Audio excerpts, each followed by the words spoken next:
Hello and welcome to Overthink, the podcast where we put big ideas in dialogue with everyday life. I'm Dr. Ellie Anderson. And I'm Dr. David Peña-Guzmán. We are witnessing a major resurgence of traditional femininity today, especially among young women. And I'm not just talking about Sydney Sweeney and that whole discourse. TikTok is abounding these days with material on the divine feminine. Trad wife content is huge. And cottagecore, which we talked about way back in 2020, cottagecore sort of back to the land aesthetics are really popular among young women. Not just the aesthetics, but also I think increasingly the practices. While we're talking aesthetics, though, we have ballet core, we have the mob wife aesthetic, and we have a ton of other micro trends that signal a new wave of interest in what has typically been understood as feminine. Yeah, and a lot of this content and a lot of these trends are obviously nostalgic. They're backwards looking. I would say they are regressive also. And many of them, I would even highlight the trad wives as a particular instantiation of this, are a response to the progress that has been made in feminist circles in the last decades, right? The wave of feminism that we saw, especially in connection to the Me Too movement. And it's understood as a reaction to that. But I also would add that it's also a reaction to capitalism, because if you think about a lot of the content that is produced by like trad wives and, the return to domesticity, a lot of it hinges on a rejection of consumerism, of productivity culture, of hustle culture, because there's no better way to reject that than to just bake a pie very slowly using your ASMR voice at home, which does sound a lot more appealing in some ways than clocking into your 9-to-5 job at an office, right? Or at a factory building. Yeah. And I think, this idea that baking a pie, I'm not even a baker, but baking a pie does sound more appealing than like sitting in a freezing office building, clicking away at my email. And I think this reveals sort of not only our dissatisfactions with capitalism, but also the way that femininity is traditionally construed as being outside of capitalism. And this has been a huge theme of a lot of socialist and radical feminist discourse. The way that women's labor and their, the kinds of contributions that they make are understood as outside of capitalism because they're not wage earning necessarily, these traditional feminine practices. But I think, too, what we see there is this idea of femininity as associated with domesticity and with the home as an alternative to the workplace. That's like a lot of the videos that we're talking about are located in the home, and not just any home, but a beautiful sort of idyllic home. And so there's this return to the sphere of domesticity. Yeah, to the cult of domesticity. Yeah. And actually a lot of the appeals or the calls for that return that I see in social media, because they come up all the time in my feed, like on TikTok, on Instagram, even on Facebook, even though I'm not on. I am a total millennial. But a lot of them are also coded as upper middle class very specifically, right? Because if you think about the people who are making the pie, who make a video saying, my daughter wanted a Twinkie, but we don't consume store-bought ingredients. So I'm making a Twinkie from scratch in the tradition of like whatever, the way people used to make Twinkies back in the day. Often it's acts and behaviors that have nothing to do with the menial labor of keeping a home and what a lot of women do have to do in the home, right? Like nobody's scrubbing a toilet. Nobody is like vacuuming. It's all these like glamorous, hyper aestheticized, fetishized projections of what domesticity is that are idyllic, but that are also very class coded. Well, and something that people often remark upon with the trad wife movement, especially the content creators who are known for their trad wife content, is that you also don't see them creating, editing, uploading the content, right? You don't see them like glued to their phones editing their TikTok. Yeah. So, okay, we've got this whole, sort of trad wife movement happening, obviously very well known, been around for a while. And I think one of the things that, I mentioned earlier too, the divine feminine, and that's been one of the things that has really surprised me in the past few years too. I think a lot of people have been more drawn to astrology and sort of like new age spiritual movements. And I personally have been seeing a ton of content praising the divine feminine. So in fact, we're going to take a look at this TikTok together called Signs Your Divine Feminine is Waking Up. And we can think about what this means for femininity. Signs that your divine feminine is waking up. You feel weepy for no reason, but you're not weak. You're just becoming water again. You feel rage towards systems that used to make you feel safe. You are no longer available for crumbs in love, in work, or in your self-worth. You are remembering that you are both soft and sacred, wild and wise. Your intuition is loud. Your body says no, even when your brain says yes. You are not falling apart. You are falling into alignment. The divine feminine isn't chaos. It's the raw truth before it's been made palatable. Welcome freaking back. Don't forget to follow me for more Mary Magdalene, Lilith, and Divine Feminine so that we can all remember our divinity together. Okay, David. So, oops, I restarted it. Okay. So, David, what are your thoughts on this? I think mine is still sleeping. I don't know. I don't think it's woken up by the standard. You do have, the divine feminine. Everyone has it.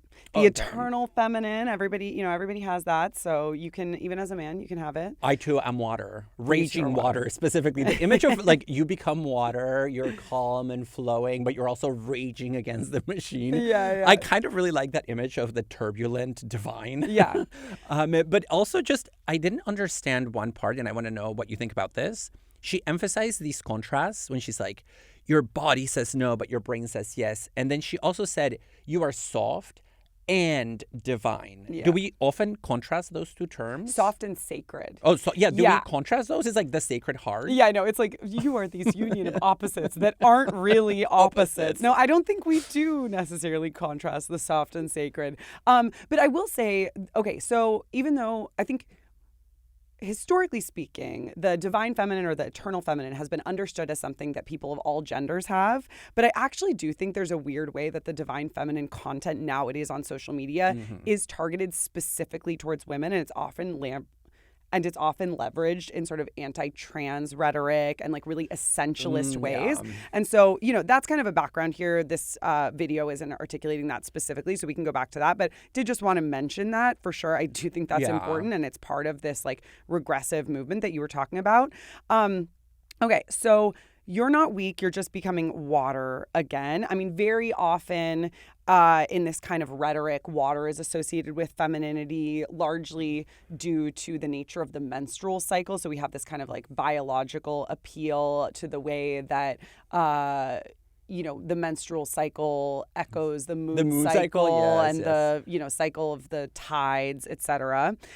Water, of course, has a kind of soft strength, and I think that's often associated with femininity. Something we talked about in our water episode. Oh, yeah.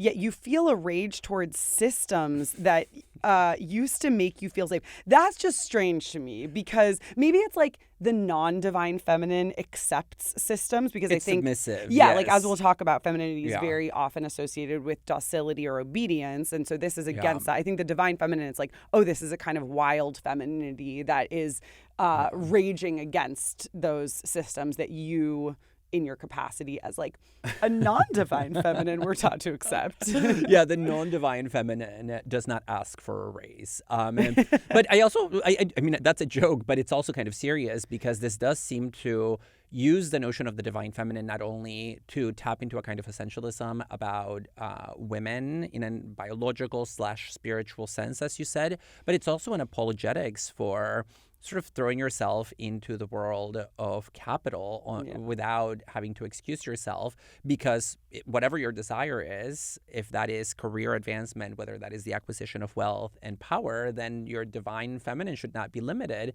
As she said, the divine feminine is accepting no crumbs in love or in work. Yeah. Right? Yeah. So like it really does have an acquisitional character. The divine feminine is apparently still going to the office, not just baking pies. And one final thing I want to note too is the association with intuition. This idea, we've broken down an intuition TikTok before, Yes. and in our intuition episode, and I think this idea of like women's intuition goes really, really deep, and the way that is often contrasted with a rational or explicit form of knowledge that's evident here in this video. Yeah, and once you make the transition, you are frickin' welcome into the space of the divine feminine. As you know, I have very little patience for appeals to intuition, especially gendered intuition. The concept just doesn't make any sense to me. And also, all of this is just so generationally specific, and it's very much presented as the worldview of a relatively young, social media savvy TikToker who is and so would like follow me for more. Yeah, who is, I feel like, very tellingly in the passenger seat of an SUV with sunglasses. Like, but the divine feminine is cool, and kind of surprisingly wearing like athleisure. You know, I would have pictured this maybe more in the in the forest, like cottagecore. Yeah, but I feel like the passenger seat of an SUV. That's maybe it's giving non-divine feminine. It's but like the cult of the divine domestic. Yeah. Today we are talking about femininity. How does its ideology foster women's subordination? How do contemporary beauty standards shape feminine aesthetics? And is there a uniquely feminine style of writing? Women are not born feminine, but become feminine, we might say, following Beauvoir's claim that women are not born, but made so in the second sex. I think if we're talking about processes of feminization, her 1949 book, The Second Sex, which has like over 700 pages of descriptions of the way that women are oppressed in society. We've turned every page. Come on. We have turned every page. This is true. Is a really great place to start, because one of Beauvoir's main concerns is the way that processes of feminization are crucial to girls becoming women. And so I want to think about here, obviously, processes of feminization are not limited to those who are assigned female at birth, certainly, and that's like part of Beauvoir's main point too, right? Is that it's like a much broader sort of process than that. But certainly those who are assigned female at birth are most often in our society expected to go through this process of feminization and sort of put in that enforced position of subordination, which for Beauvoir is the position of femininity. Beauvoir thinks that the myths surrounding femininity and this idea that girls and women should be feminine is one of the crucial ways that a sexist society keeps us ignorant of our condition as subordinated. So femininity is not a biological feature, neither is womanhood. It's not a biological feature of an individual, but it's rather a situation. And people have to be taught to adapt themselves to the situation from a young age. The process of feminization is not only not natural, but it's also not neutral. Like I said before, it's this process of getting girls and women used to their status as inferior. To have your very humanity inhibited, really, and to accept that. To become feminine for Beauvoir is to become mutilated. And so how and why does this happen on her view? I mean, the way I sometimes talk about this with my students is that women are not feminine. Women find themselves in femininity. It's a situation or a condition or a state that they then have to navigate. And to understand this notion of mutilation, I think it makes sense to think about the features that we associate with femininity. Why would those be mutilating, per se, to a particular subject? So what do we associate with femininity? We associate behaviors like nurturing, caring, and being docile, something that we mentioned earlier. We associate it with certain values also, like creativity, life-giving. We also associate it even with certain bodily postures. Pierre Bourdieu talks about this in his book, Masculine Domination. He says that the bent position of the body, sort of folding over with folded arms, closed knees, is emblematic of the feminine position in our society, and that should be contrasted with the upright position of the masculine male. So from behaviors to values to literally the way we carry ourselves in terms of our bodily dispositions, it's always already gendered from the start. Yeah, or lying on the back, right? And this posture of submission, something that Beauvoir scholar Manon Garcia writes about in her book, We Are Not Born Submissive, is the way that this posture of submission is something that in very subtle ways girls and women are encouraged to adopt. And so it doesn't seem like something that's imposed from the outside, but becomes part of the very structure of the psyche. But Beauvoir says when we take a look at actually how we conceive of masculine and feminine, aside from whether or not we consciously find it appealing to adopt these norms, right? Because she thinks like whether or not you find them consciously appealing to adopt or not doesn't really matter, because we're living in a situation in which the subordination, you're taught to desire your own subordination. When we think about the associations that we have with masculine and feminine, you just mentioned a few that we associate with the feminine, but masculine and feminine are not symmetrical terms or categories. So even though we often align them with seeming opposites, masculinity, strength, femininity, weakness, masculinity, reason, femininity, emotion, masculinity, light, femininity, darkness, masculinity, projecting yourself into the world through activity, femininity, passively accepting the situation you've been given. We see that those oppositions aren't just like equally good. Like one is the good side and one is the bad side. And so Beauvoir says masculine and feminine are not only not symmetrical terms, but the masculine is taken as the human type. So it's associated with the things that we want, like the good traits, and it's seen as the ultimate human type. It's seen as the essential, whereas the feminine is defined as the inessential. And so this is where her famous claim, woman is the other, comes from. It's defined in contrast with those things that we associate with masculinity, which are also associated with goodness. Yeah, and I mean, in terms of thinking about the figure of the other, right, that it's this position of inferiority and difference from that which is normalized and gendered male from the get-go. In thinking about that, Beauvoir is really interested in considering how the relegation of women to the position of the other ultimately negates women's humanity. Because for her, when she's talking about humanity, she really means, as an existentialist, transcendence, right? It's a negation of women's capacity to raise themselves above that condition that they may find themselves in and assert themselves by claiming a destiny in their own voice, in their own language, on their own terms. And when you think about what it means to be the other, it really means to be derivative, to be a reflection of somebody else's substance or activity. And if you're just a reflection, and a distorted one at that, it means that you lack substance of your own, right? There is no ground to stand on. Hence that contrast between maybe the bent position of somebody who falls over as opposed to somebody who stands their ground in order to face the world resolutely and with a project. And so ultimately, this is really a denial of women's destinies. Totally. And so you can see how this would be a process of mutilation on her view, if it's taking us away from what makes us human. And Beauvoir's story of how this mutilation happens is both a story of how individual girls in the present day become women, a sort of phenomenological lived experience account. And it's also a historical account of the conception of femininity changing over time and how that changes.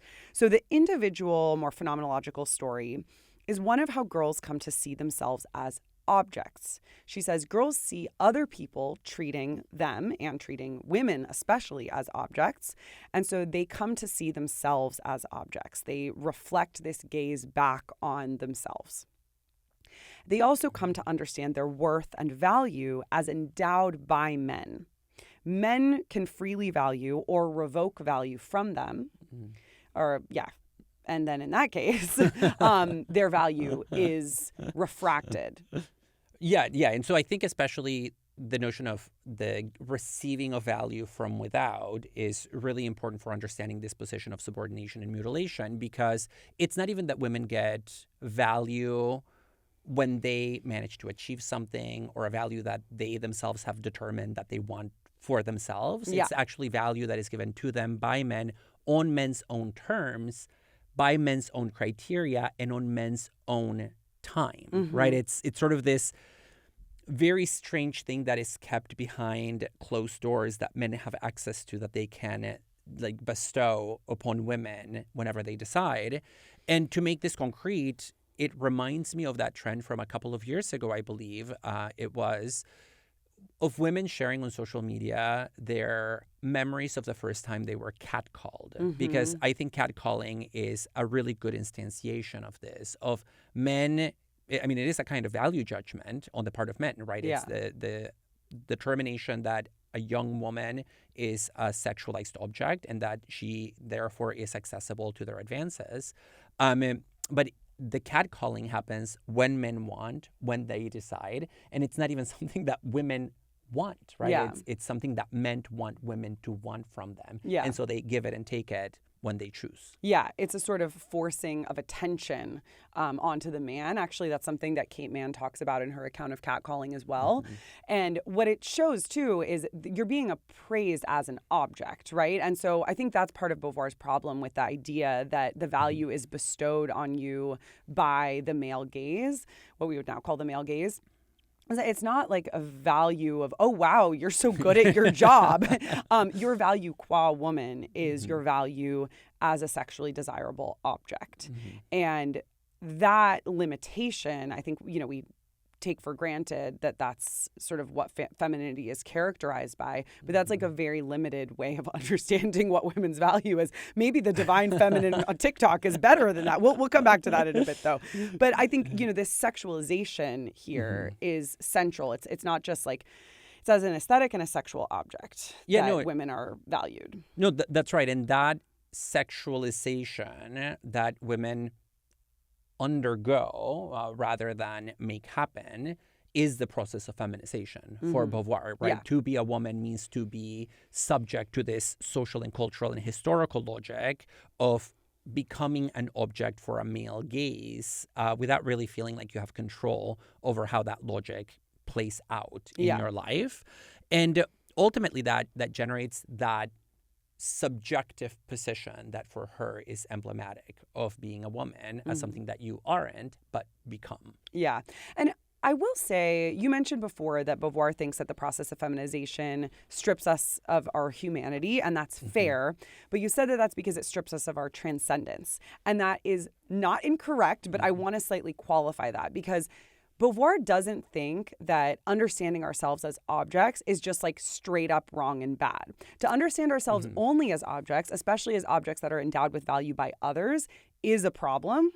But she thinks that humans are defined by what she calls the condition of ambiguity, which means both to be free or transcendent and to be an object for others. And so she also has these really interesting passages in The Second Sex where she talks about how women are in some ways closer to their own status as humans than men are, because men are taught to disavow their own status as object, whereas women are taught to identify with that. Of course, we just said like there's an over-identification, a narrowing identification of just like as a sexual object.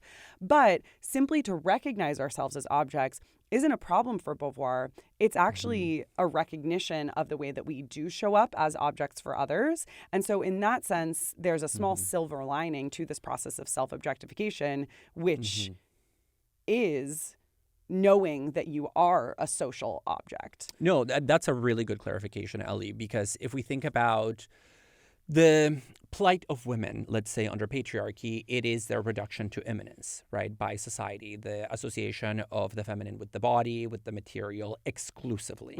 On the other hand, we might think that the association of men with reason, with language, with the world of symbols, with God, right, the masculine coding of God, that it somehow elevates men, and it does because of the social value that we put on transcendence.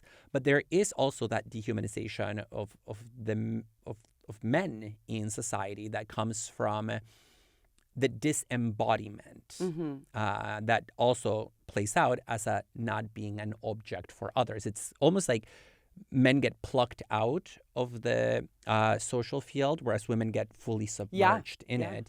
And that duality is what's really essential for a genuinely existentialist analysis of the human condition. And Beauvoir thinks that one of the consequences of that is that women treat men unfairly, because by leaning into the fact that their value is bestowed on them by the transcendence or freedom of men, women also fail to treat men as human too, right? She says they're seen sometimes as gods who have the power to revoke or bestow value, and that's not a fair situation for them either.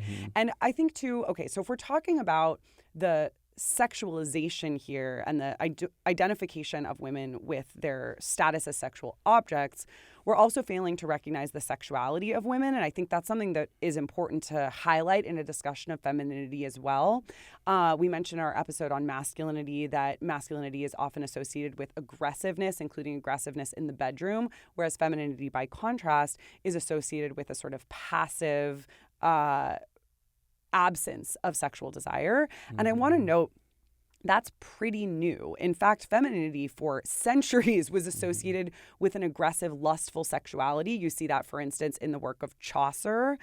And it's only really in the past couple hundred years that we have started to see the absence of sexual desire as characteristic of women, especially in the Victorian period. And so I think this is also important to put in the context of a discussion of Beauvoir, because Beauvoir is writing in France in the 1940s in a resolutely bourgeois and white environment. And, you know, that means that her account has limitations, but it also means that it highlights some of the specificities of femininity, because it is very much the bourgeois white conception of femininity that we still take for granted as the standard of femininity, you know, in the US today in the 2020s. Yeah, and maybe I would even say that happens before the Victorian period, because I'm thinking here about the sort of emptying out of women's sexuality and of the feminine sexual.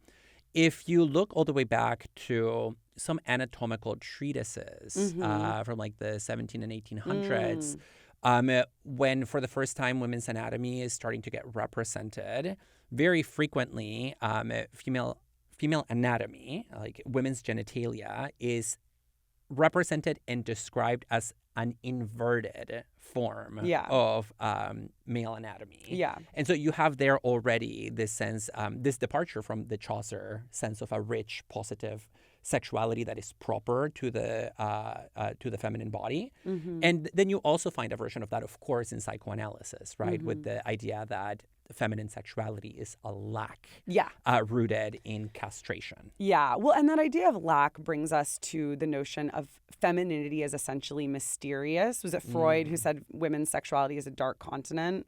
Yeah. Okay. And we'll talk about this when we talk about Hélène Cixous, but the horror of nothing to see. Yeah. So we're sort of running roughshod right now over femininity versus womanhood and sort of like these gendered categories versus sex categories and stuff like that. But I want to say, you know, when it comes to this sort of gendered expectation of femininity as mysterious, Beauvoir has significant issues with that, because the historical story, so we've been talking about sort of the individual phenomenological story of women's subordination.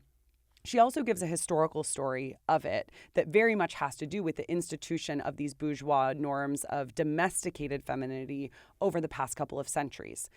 She thinks, and again, this is speaking from a sort of Western European context, she thinks that the domestication of femininity, the association of it with passivity, is relatively new in comparison with, say, ancient cultures that treated the feminine as divine, that associated it with goddesses, with a kind of unruly emotionality, but then also fertility, right? You think about like the ancient sculpture, the Venus of Willendorf, or other fertility sculptures. That's a really different picture of femininity than the one that we have today. And so she says, you know, there's been these huge changes that have happened going from the sort of maternal goddess, divine feminine, to the like nice, neat, docile feminine of the 1940s. Yeah, the person who is cooking and raising kids. So who knows? Maybe that TikToker is right. That the divine feminine is taking a long nap and it's time to reawaken her again. Although obviously Beauvoir would say no to that project because it's not as if Beauvoir is pointing to the sacralization of the feminine or like the domestication of the feminine and responding to that with a demand that we go back to a divine, mysterious, mystical feminism that is rooted in the otherworldly knowledge of women, right? Like the menstrual cycle or, the astral influences, whatever that might be. For her, the project of feminism is something completely different from that. Well, yeah, because to recognize women as goddesses and to treat them as divine, she thinks is also not to treat them as human. And so the appeal to the divine feminine would be completely worthless, according to Beauvoir, because it has this regressive element. And even aside from the regressive element, it's just like her view is treat people as people. And that means radical leftist. But that means give them access to material conditions where they can actualize their freedom in tandem with other people. And so if you think about like the cult of the Divine Mother, for instance, that person is not working the job in spite of the TikTokers saying you're not going to take crumbs at work. She thinks like that divine feminine figure is equally removed and equally objectified in a sense as the wife who is removed from the working sphere altogether and sort of confined by the husband to the trad wife existence. A central aspect of femininity in our culture is its aesthetic aspects. To be feminine in our society is to have no body hair, to smell good, to have soft skin and full lips. And feminists for decades have been drawing out the way that these expressions of femininity do not come easily, right? Like women are not born hairless, but made hairless. Women are not born with beautiful lips all the time. Yeah, these expressions of femininity are hard won. They're often very expensive. And they tend to require teams of professionals. And so a standard line of feminist critique of beauty standards is that they distract women from the things that they should really be paying attention to. They take up a ton of their money, especially their hard-earned money if they're in the workplace. And they are expensive. It's shocking. Oh, yeah. No, I mean, I will say personally, as like a somewhat feminine woman who enjoys these things, we'll get back to the enjoyment of it later. I spend thousands of dollars per year on hair care, skincare, makeup, procedures combined. And I'm not even doing the hair removal. And I mean, I don't know. I grew up, as you know, in a beauty salon. My mom was a beautician. And so I grew up surrounded by this hype around beauty, even as my mom had a relatively measured approach to it in her own life, but it was her business. And so part of her job was to like constantly sell it. Yeah. And I remember as a kid when I was like 7 years old, just spending my time at her salon, helping her convince women that they needed all these procedures. What was your favorite procedure to convince women they needed? I really liked giving I didn't give women acrylics. But I was in charge of moving them into the little oven and putting their hands in. I need acrylics. Nowadays when I get my nails done, I do gels.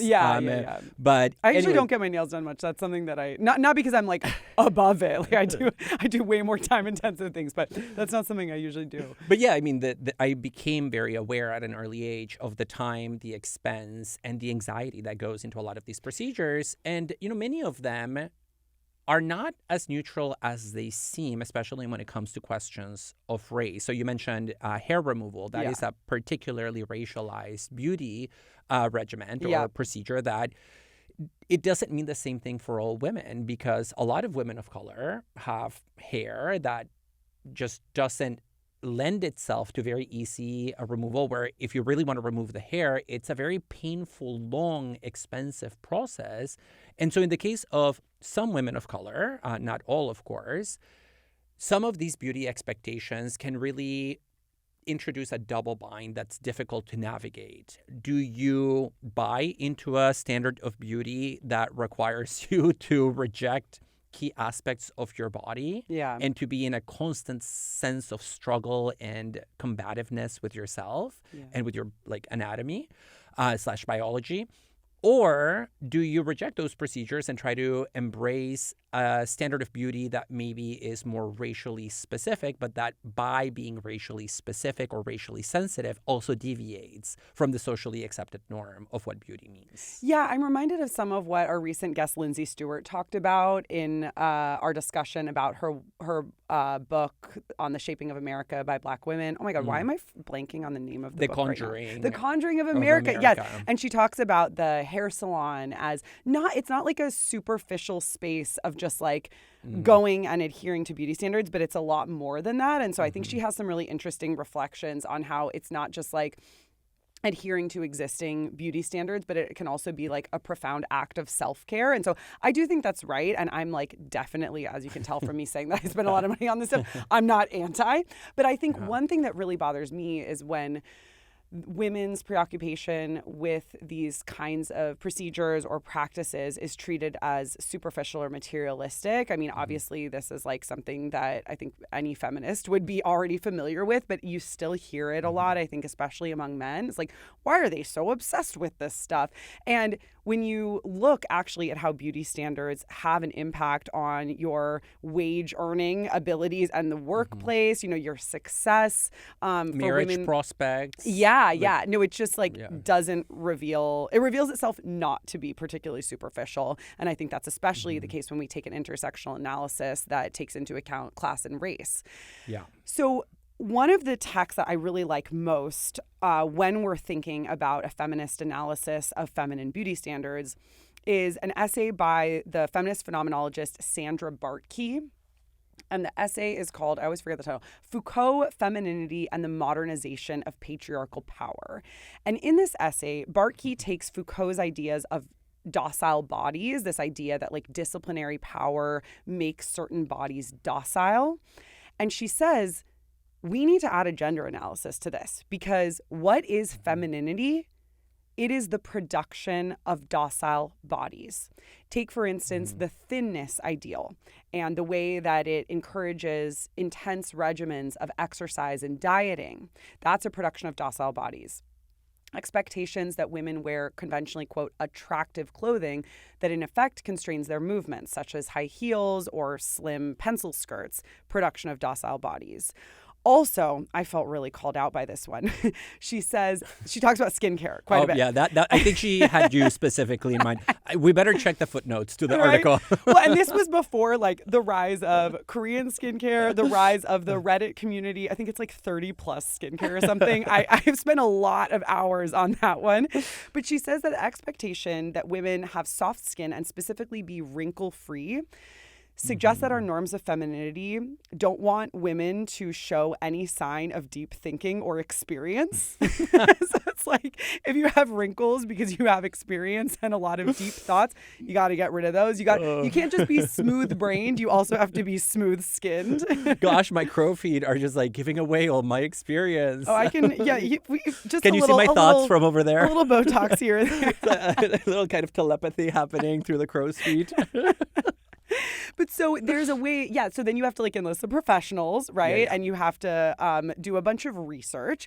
Skincare, she says, requires specialized knowledge that's developed over time, as does hair care. And so that also takes us back to this point that, you know, a lot of feminists are concerned about the time, not just the money, but also the time that women are spending trying to adhere to these beauty standards. And yes, as somebody who has sunk many hours into these Reddit forums, which I actually really think are fun. So again, there's like an enjoyment. There's a libidinal investment, I think, in feminine beauty standards that I very much experience myself. You know, her concern from a sort of Foucauldian social criticism perspective is that this actually just produces docile bodies. Yeah, and I think one thing we can say about the production of those docile bodies is that because we see them everywhere and we see the docility sort of quote unquote coming natural to those bodies that perform them because they've been performing them for so long, it gives us the impression that we're seeing the performance of something natural, right? You see a lot of women walking naturally in high heels, in pencil skirts, with like modern day versions of corsets, whether that is makeup or clothing or just other expectations of beauty or literal corsets. Or literal corsets. Because to bring back Pierre Bourdieu's analysis of the masculine and the feminine as a relation of domination, he says that once this becomes widespread, it shapes what he calls our ways of the logic of vision and division. It changes how we perceive others and how we divide the world, such that we come to see the makeup as more real. He doesn't talk about makeup. He's talking about femininity more generally, but other practices of feminization. We almost come to see the makeup as like the essence of femininity, even as you mentioned, we also devalue it as purely superficial. Yeah. And you can think about the way that, young girls very often have a kind of rite of passage. I was at the grocery store in Italy this summer, and there was this really small girl, maybe 4 or 5, and she was putting on her little mini lipstick. Like, it wasn't her mom's lipstick, it was her little mini lipstick. And I saw her, she made eye contact with each one of us women in line just to sort of like show off. She wanted you to know. She's like, I'm in the group now. Yeah. And, of course, we have the beauty standards of dolls like Barbies, there's Disney princesses. And so, this is very well-trodden territory in feminism. But the way that these standards kind of get perpetuated and upheld.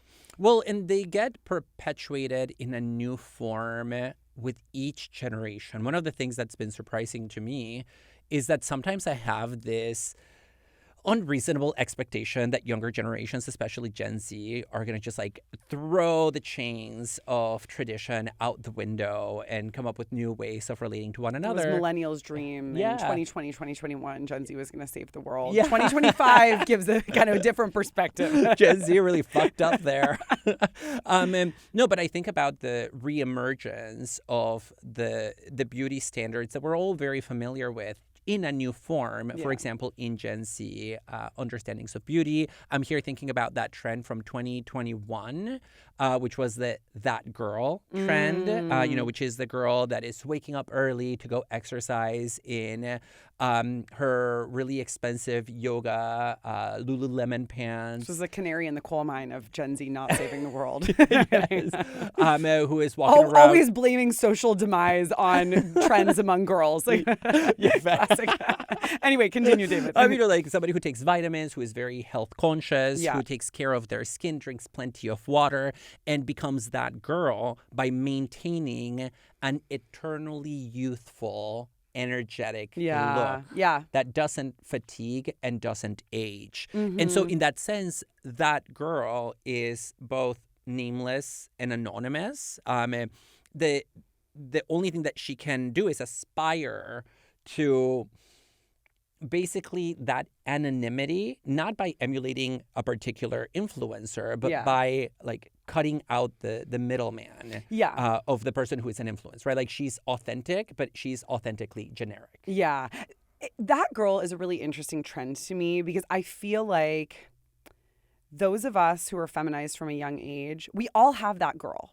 There's that girl. For me, it was like the older girl at Christian camp who just had the shiniest hair, the most glowing skin, had like the cool lip gloss that you wanted, and I think this is the social media version of that. But that sort of way that I think a big part of girl culture and femininity is aspiring to be somebody who's like a little bit older and cooler than you.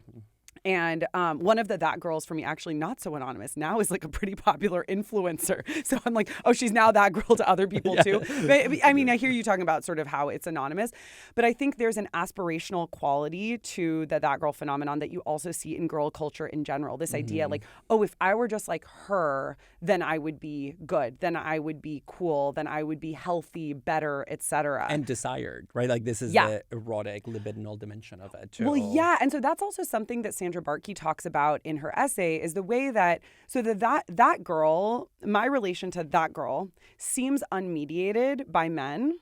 And so often you'll also hear like women dress for other women, or we're like getting Hailey Bieber's new Lemon-Teeny special summer lip gloss for other women. And then we all like pull out our Lemon-Teeny on the girls trip, like, I got it too. Or like, you can borrow mine. But Bartky suggests that is still mediated by the male gaze, because ultimately the implicit recognition is that all of these things are done in order to be more appealing to a man. And I think, you know, there are going to be a lot of queer women who are like, no, that's not how, who are femme, who like, no, that's not how I experience it. And I think Bartky's claim is that we have to understand this within the overall context of the subordination of women. And so it's not enough to be like, I individually get outside of that. And I'm thinking about this in terms of the fact that many trans women find themselves trapped between their feminist commitments to feminist liberation, feminist justice, uprooting old stereotypes, and also their desire to be perceived by other people as feminine, which requires subjecting oneself to a regimen of feminization, which can include things like changing your clothes, voice training, makeup, etc. And in some cases also more invasive procedures that are surgical in nature, like FFS, facial feminization surgery. Yeah. And I think not just the desire to be perceived by others, but also sometimes to be perceived by themselves, right? And to overcome dysphoria, sometimes by changing the way that their face or their appearance looks, of course. So, yeah, I mean, I think I am pretty comfortable as a feminist in the space of accepting that we're aiming for an overcoming of gender depression, while also on an individual level often finding ourselves invested affectively and libidinally in some of these beauty norms. I mean, I think this is the case not only for beauty norms, but also for norms around intimate relationships and a lot of things that have to do with gender liberation. And so, yeah, I feel like some people would probably have issues with this, but I'm very much like a live and let live type of person when it comes to individual choices around your own appearance, while also recognizing that those choices are shaped in broader context. And so, like, you know, in my case, would I spend a lot of money getting skincare, doing makeup, you know, a lot of money on clothes, including heels sometimes, if we didn't live in a sexist society? Probably not. Yes. Yeah, probably. But am I going to stop? Do I have a problem with continuing to do those things? Am I going to stop doing those things? No, I absolutely love those things. And so, yeah, I think I was just like, introducing a trans friend to lip liner a few weeks ago, which was so fun. I did actually a horrible job. But, and so, I think, I don't know, I'm curious what you think about that, David, because this is obviously a topic that I discuss a lot with other feminist colleagues. But I think it's also, because maybe it's a cop-out. Maybe it's like a live and let live, but also we should be fighting for gender justice. But I think the live and let live needs to be the most important thing, especially when we're talking about trans women, because their choices have been so severely constrained. If to be identified as feminine is to have your choices constrained, to be a trans woman is to have your choices all the more constrained, given the way that you're caught in double binds of very different and incompatible gender norms. Does that make sense? It does make sense. And, you know, I will never tell a trans woman you should do feminization. No, I wasn't taking you to. Yeah. Oh no. But like, I am agreeing with you that that seems like the last thing on my mind when having this discussion, to have a concern about this particular aspect. But it does crystallize that tension, right? Yeah. That is more general. It's just lived more intensely in this particular case, potentially. And the worry that it raises, and that I've seen articulated by a number of feminists, is that it reduces feminism to what is called sometimes choice feminism, where the function of feminism is perhaps, and I'm here trying to give the description of choice feminism a fair account, where feminism becomes about helping us understand the difficult decisions that women have to make in society, even when those decisions are unideal, without passing judgment on them.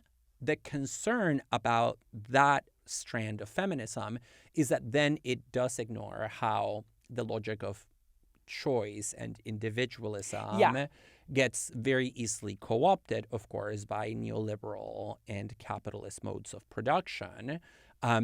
But it doesn't resolve the fundamental issue, right? Of like, Yeah. should women throw away their bras? Should those of us who use beauty products also throw them in the trash? Yeah. It's very difficult. Well, because one of the challenges that also emerges is a class analysis here. For me to say, let anyone do anything they want, implies that they have the resources to do that. And so, there can be a rebuttal to that point of saying, well, maybe it is the duty of those women who have more resources to sort of disavow these procedures in order to help us embrace collectively that femininity isn't associated with, a less prominent brow bone or like softer skin, et cetera. And so I think there are genuine challenges that emerge there. Yeah, I think the class one is really important, especially when you're thinking about really, really expensive procedures such as feminization.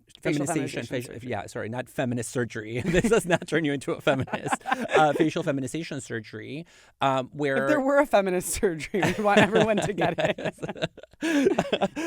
marks for surgery for everybody.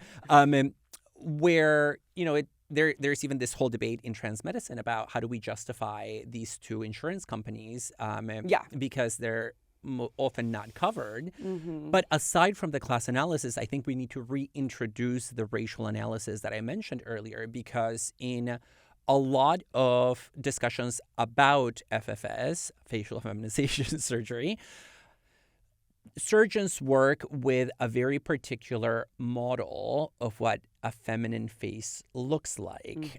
This is something that Eric Plemons, an anthropologist, has written a lot about. Yeah. And it is a heart-shaped face with a chiseled chin. Go off, Reese Witherspoon. A very thin but pointy nose.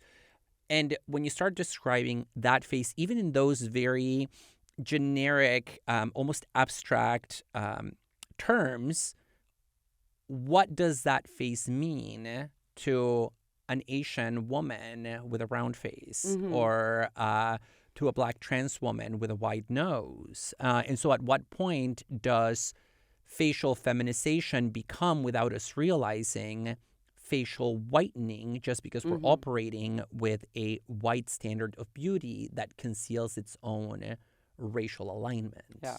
Bartky's going to come back and say it is going to produce shame no matter what, because all of these standards are ultimately producing docile bodies. But I think, that's one level of analysis that doesn't address the affective libidinal investments, not to mention the ways that adhering to beauty standards help one succeed and, for many trans women, live in the world. We've talked about Simone de Beauvoir, whose 1940s version of feminism has been hugely influential in philosophy. A couple of decades later, a new generation of what are known as French feminists come along. Funnily enough, not all of them are French, but they were writing in French. Actually, a minority of them are French. Yeah. So it's mostly associated with Hélène Cixous, Luce Irigaray, whom we spoke about in another recent episode, and Julia Kristeva. And Monique Wittig. Monique Wittig. But I would say Wittig less with what we're about to talk about, which is this specific contribution of French feminism starting in the 1970s, what is known as écriture féminine, feminine writing. They like to keep it in the French in part because the word écriture, or writing, is feminine in French.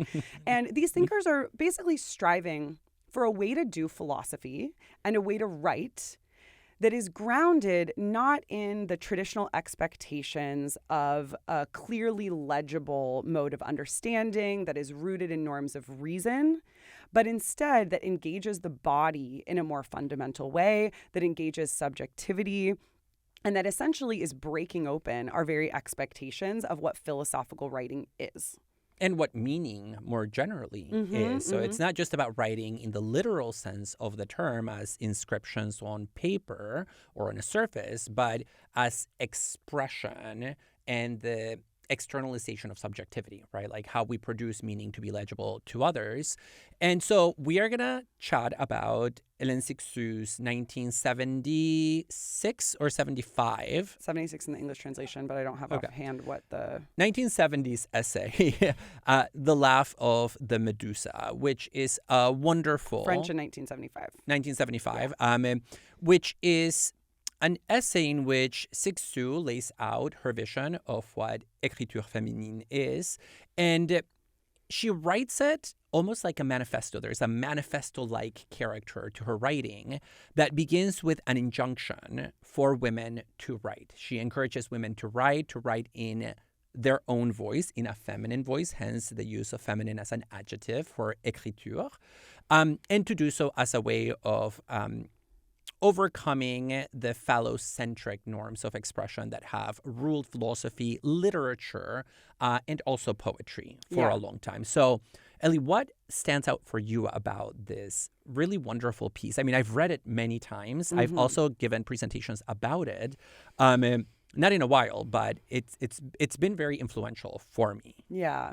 She says that women have been driven away from writing as well as from their body. So she thinks that we're alienated both from writing and from the body, and she wants us to reclaim the relationship with those things. And so for her, writing, and specifically writing theory or philosophy, is not some abstract endeavor, but something that engages the whole body. And so the reclamation of writing in the body, those aren't two separate reclamations. They're actually part of the same reclamation for her. Mm-hmm. And the reclamation is also a writing of oneself, the invention of a new and what she calls insurgent writing that allows the unconscious to spring forth. So I think oftentimes when we think about writing theory, we think about kind of wrangling ideas and making them legible in a traditional sort of subject-predicate syntax.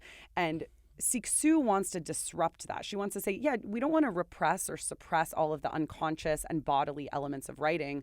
We actually want them to shine forth. And so let's embrace a kind of unruly form of writing. And I think that unruliness has traditionally been associated more with femininity than it has with masculinity. And so the wrangling mode of theoretical writing, she associates with the masculine. And she wants women to speak not in the language of men or phallogocentrism, but instead to write in their own voice. Yeah, and so one question that we might ask is, what exactly is this feminine writing? Is it writing by women? Yeah. Is it writing in a feminine voice or in a feminine style? What work is the adjective doing?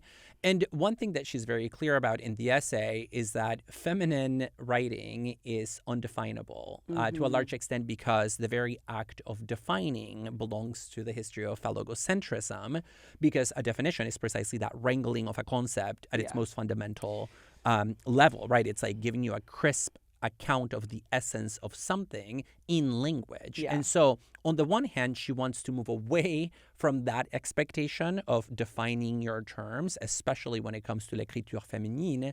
But on the other hand, she also recognizes that she is writing, right? She is using the French language. Yeah. And so feminine writing involves a sort of inner coup where you use the tools that you have available to you in order to stage a revolution of writing at the level of writing. Because she says women have been excluded to a large extent through the masculinism of writing, which is really ironic because writing is supposed to be that which enables subversion. Yeah. And so let's do that.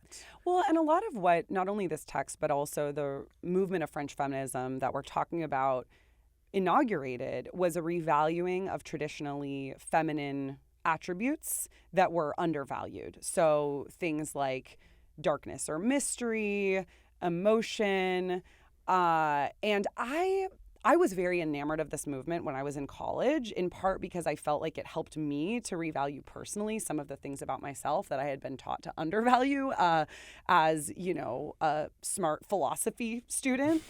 But I have to say, I think you like this essay more than I do, because I don't find this idea of reclaiming the, quote, feminine as a reclaiming of the sort of individual self, of the body, as of like emotion or intoxication to be all that liberating. I worry a little bit that it's actually relegating us to a regressive idea of what women are. And I think part of that is because Cixous is writing before the sex-gender distinction had really been established. That distinction emerges in the U.S. context in the 1970s, but doesn't trickle into France until a couple of decades later. And so there is a real kind of elision of what we might consider a sex-gender distinction. And so sometimes the French feminists are accused of being essentialist, and I don't necessarily think that's a full picture of what's going on.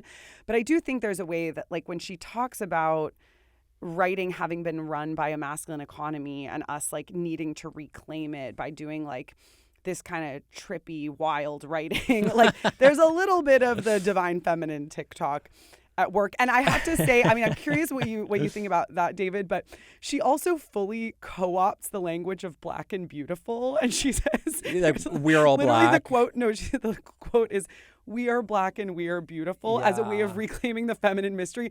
And I'm just like, okay, Cixous, I'm not with you there. This is like... So there are some moments, I will grant, that are eyebrow raising. Although, especially the reference to blackness, it's a reference to the dark continent reading of sexuality from psychoanalysis and the horror of nothing to see, and women as this like gaping abyss. So I take the blackness to be that, but she does then link it to Africa, which is a dark continent, right? Also in the European imagination.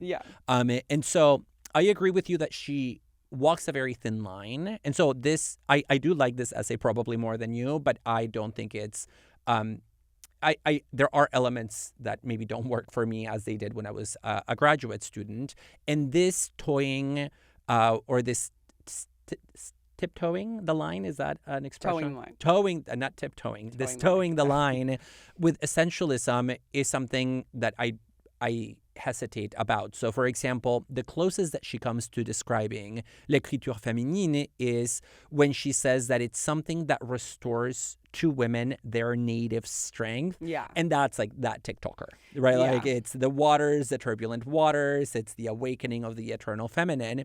But then she does say that what she means by it is an act of self-expression and self-affirmation on the part of women that marks women's entry into history. And so it is about women writing for women, as she sees it, about their own experience. Where I do disagree with you is on your claim that this is an individualist project. I think, at least she says that the project of writing in white ink, which is the essence of feminine writing, which is an allusion also to breast milk and to like a kind of ink that only women have. She says it transcends the individual and it also transcends questions of nationality and class. So she wants it to be something that fosters solidarity beyond the I and beyond the nation state. Whether or not it succeeds, of course, it's a difficult question to answer. Well, and I also wonder how seriously we want to take her claim. So I was drawing that from the idea of writing oneself. And that is a response to the fact that she thinks that women have been driven towards self-hatred, or what she calls an anti-narcissism. So anti-love. So she thinks that a sort of focus on the self can be a necessary antidote to that self-hatred. But she also says women must write women. And there's a way that I think there's perhaps an emphasis on identity of... There's a conflation between like gender identity as a woman with femininity that, again, I mean, some of that is just a limitation of this having been written in the 70s, but I don't think that it's like that helpful for us in 2025. Yeah, but I mean, the only concrete example that she kind of gives of feminine writing is actually a male author. It's Jean Genet. Okay, so maybe also a problem in itself. Well, why? So you can't have it both ways. You can't say this is essentialist and then criticize. No, I'm saying it's the absence of more than one example. That's the problem, not that it's a man. Yeah, but that example already moves us away from an essentialist reading. By necessity. Valid. Yes, valid. And so we might want to think more than about the identity of the writing subject, the features of the writing that might qualify a text for, this category of feminine writing. And That's also difficult to answer in the text, but it seems to me that for Cixous, the key verb here is the French voler, which has a double meaning in French. Voler means to fly, and there's a lot of references to women taking wing, soaring, liberating themselves, this kind of upward movement of liberation where you take language and you fly with it, taking it in directions that are unexpected by traditional male standards. At the same time, and this goes to the insurrectionist kind of inner coup that I was talking about, voler in French also means to steal, to pilfer, to defraud. And so there is both. It's like steal what you can and run with it. Yeah. And then I was thinking also about Genet in connection to this because, Jean Genet, he wrote, for example, oh my gosh, Fleur. Fleur du Mal is not. No. Oh my gosh, I am. Well, he wrote his most famous text while in prison for having defrauded and stolen, and so there is this theme of Notre-Dame des Fleurs or Notre-Dame des Fleurs. Okay. Notre-Dame. It's Notre-Dame des Fleurs. For sure. Yeah. Our Lady of the Flowers. There we go. Yeah, Our Lady of the Flowers. Thank you. And so there is this theme of criminality, of like, be a feminist, do crime, which I like. I do like it. Well, and in that sense, I mean, this is part of why écriture féminine has been so influential. There is a emphasis on reclamation through subversion of the existing material that we have. So it's a bit different from the perhaps overused and sometimes misunderstood, but beautiful nonetheless, Audre Lorde quote, "The master's tools will not dismantle the master's house." Because I think what Cixous is trying to say is like, these are actually the tools we have available to us. And so the point is to subvert them, to sort of break the system from within rather than to reinvent new tools. Yeah. And I'm curious what you make of the title, The Laugh of the Medusa, the significance of that, because she only mentions Medusa once in passing in the essay. The first time I read this, I thought it was going to be a close reading of the myth of the Medusa, and then I was really disappointed that it wasn't at all. It's just a description of the explosive power of writing in a feminine voice. But it does seem like the image that she wants women to have of themselves is the image of as she puts it, a beautiful laughing Medusa. I look at Medusa and she is beautiful and she is laughing. I'm curious what you make of that image. I'll be honest, I think it's so corny. You only have to look at the Medusa straight on to see her. And she's not deadly. She's beautiful. And she's laughing. You just think it's corny? Yeah. I don't know. I like it. In part because if you think about the figure of Medusa, I mean, obviously there is the uptake of Medusa in like psychoanalytic circles with castration. But even beyond that, in Greek mythology, I mean, Medusa is twice a victim in Greek mythology, right? She's violated by Poseidon and then at the Temple of Athena, and then Athena gets mad at her and blames her for what happened. And so it's then Athena, another woman, who turns her into a gorgon. Mm-hmm.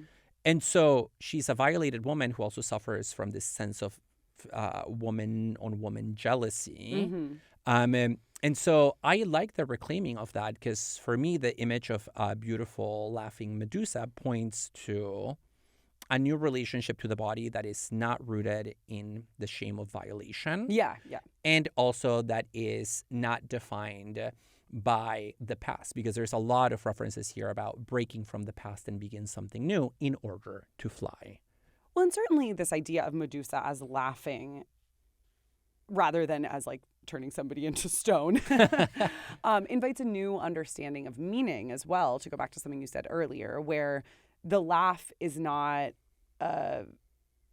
it's not like a linguistic expression, but it's still meaningful. Mm-hmm. Yeah, and it's convulsive, right? It's embodied. It taps into the unconscious and releases it. The feminine, meaning without logic.